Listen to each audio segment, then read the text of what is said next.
Already বেশ কিছু ভর্তি পরীক্ষা দিয়ে ফেলছো।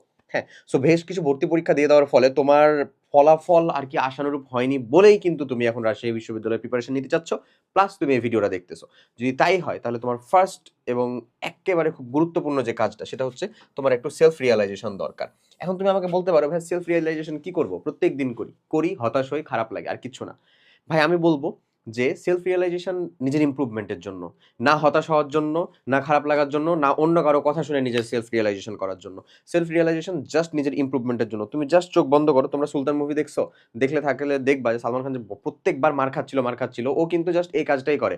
ওর মুভটা ধরতে পারছিল, মুভ ধরার পরে জাস্ট একবার একটা হিট করে, বাস শেষ, তারপরে প্রতিপক্ষ ঘায়াল। তা আমি তোমাকে মুভি দেখে খুব বেশি ইন্সপাইরেশন করাচ্ছি এমন বিষয়টা না, বাট আমি তোমাকে ওই রিয়েলাইজেশনটা করতে বলছি। তুমি জাস্ট একটা ভর্তি পরীক্ষার পিছনে ব্যাক করে যাও।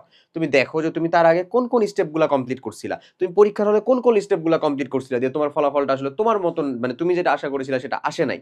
কোন স্টেপগুলো ফলো করাতে, ওই স্টেপগুলো হয়তো বা আরো বেশি করে ফলো করতে হবে, অথবা ওই স্টেপের ভিতরে কিছু পরিবর্তন নিয়ে আসতে হবে। তাহলেই তো ইনশাল্লাহ যারা পাচ্ছে তারাও তো করেছে নিশ্চয়ই। সো তাহলে আমরাও ইনশাল্লাহ পারার দলে চলে যেতে পারি। পারি না? অবশ্যই পারি।